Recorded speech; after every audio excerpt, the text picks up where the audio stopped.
جمعیت اہل حدیث پاکستان کا منشور اور دستور یہ ہے کہ وطن عزیز کے اندر چاہے حیدرآباد ہو چاہے گلگت بلتستان ہو، کوئی کسی صحابی کے خلاف اندازرائی کرے گا تو اس کو روکا بھی جائے گا اور ٹوکا بھی جائے گا۔ حیدرآباد کے اندر ایک ملعون اٹھے اور حضرت عمر کے پتلے کو جلا دے، تو اور میں آرام سے سو جائے، تو ہمیں ایسی مذہبی جماعت کو بند کر دینا چاہیے۔ تو اور میں سڑکوں پہ نکلے، بڑے بڑے بل بورڈ لگے ہوئے ہوں اور وہاں پہ اخلاق باختہ عورتوں کی تصاویر لٹکی ہوئی ہوں، اور میرے اور آپ کے ضمیر کے اوپر کوئی ٹھوکر نہ لگے کہ ہمارے بچے اور بیوی صبح یہاں سے گزرے گی ننگی بازوؤں کو، ننگے چہرے کو دیکھ کر۔ اللہ کے بندو، یہ دفاع شاعر اللہ کس نے کرنا ہے؟ اللہ کی قسم، اس کاز کے لیے، اس مشن کے لیے ہم کنجا کنجا کوچا کوچا بیداری اہل حدیث کی اس تحریک کو بپا کر رہے ہیں، اور آپ کے لیے تو خوشخبری ہے، آپ کے اس گاؤں میں ثاقب ربانی صاحب موجود ہے، آپ کے اس ضلع میں قاری ابوبکر صدیقی شیر سرگودا موجود ہیں۔ آپ کی ایک کال کے اوپر لبیک کہتے ہوئے کبھی آزما کے دیکھ لینا، یہ صرف دعوے نہیں ہیں، یہاں پہ ایسے متاثرین موجود ہیں جنہوں نے رات کو 3 بجے بھی اگر کال کی ہے تو مرکز نے بھی، دفتر نے بھی، میں نے بھی، اور ابوبکر صدیقی نے بھی اس کال کو سنا ہے۔ جی ہاں، جی فلاں پرچہ ہو گیا ہے، اللہ کے فضل و کرم سے پوری کی پوری قیادت حرکت میں آئی ہے اور بے گناہ پرچوں کو خارج کروایا گیا۔ یہ جمعیت اہل حدیث آپ لوگوں کی امنگوں کی ترجمان ہے، آپ پسے ہوئے۔ اچھا جی، میں حیران ہوتا ہوں کب تک پسنا؟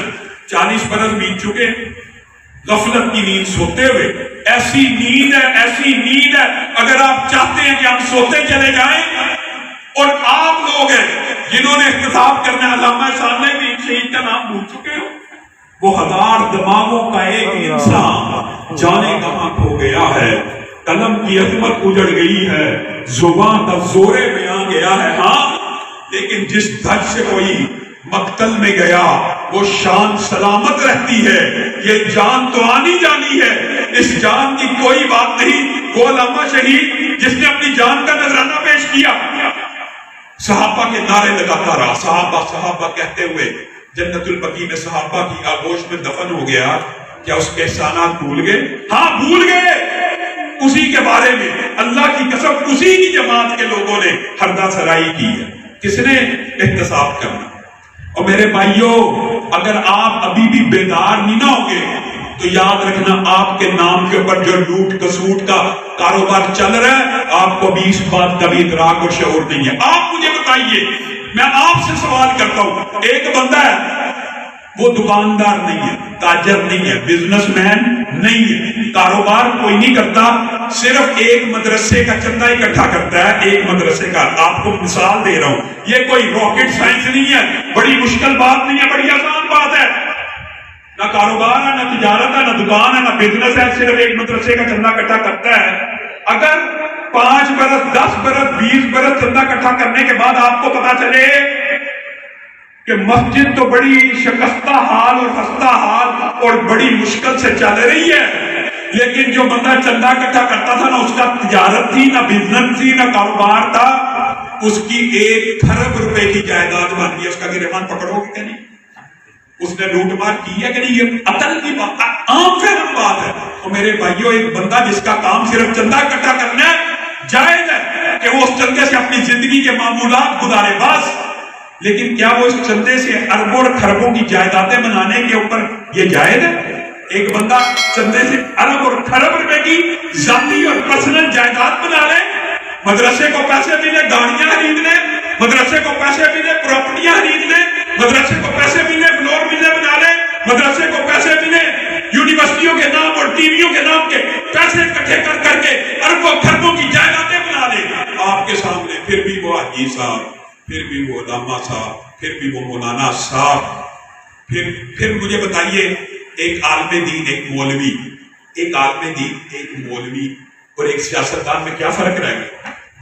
اگر مولویوں نے بھی حرام ہی کھانا ہے، اگر علماء نے بھی حرام ہی کھانا ہے اور آپ کے نام پہ کھانا ہے اور اس کھانے کے بعد چودھری بن جانا ہے، اور آپ نے ان لوگوں کا احتساب نہیں کرنا، کب جاگنا ہے؟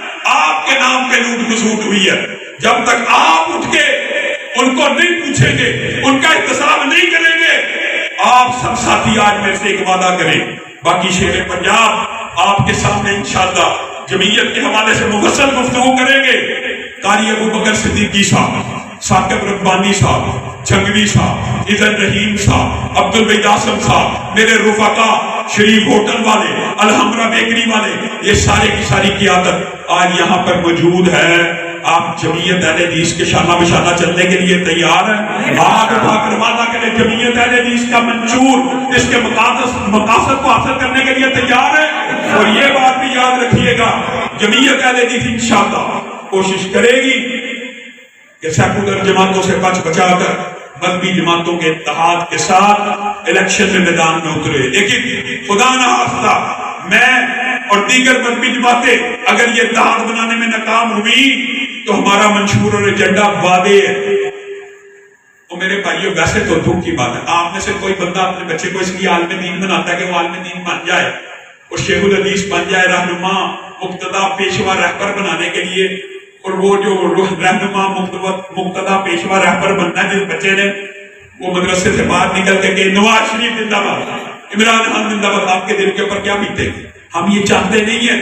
لیکن اگر اتحاد کسی بھی صورت میں دینی جماعتوں کا نہ ہوا تو سیکولر جماعتیں، چاہے نون لیگ ہو، چاہے پی ٹی آئی ہو، چاہے پیپل پارٹی ہو، یہ تینوں جماعتیں ہماری نظر میں ایک برابر ہیں، ایک برابر ہیں۔ ان میں سے کسی کے ساتھ بھی اگر اتحاد یا انسلاک ہوا تو عزت اور وقار کے ساتھ، با عزت، باوقار طریقے سے، چاپلوسی، درباری اور سرکاری انداز میں کوئی اتحاد نہیں ہوگا۔ ہاں، اہل حدیث کو جو جماعت حقوق دے گی زیادہ سے زیادہ، انشاءاللہ کوشش یہی ہے کہ دینی جماعتوں کا اتحاد ہو۔ اگر نہ ہو سکا تو حصہ بقدر جزہ، اللہ کے فضل و کرم سے آپ میں سے کسی ایک کو کبھی آپ مجھ سے یہ شکوہ نہیں کریں گے کہ آپ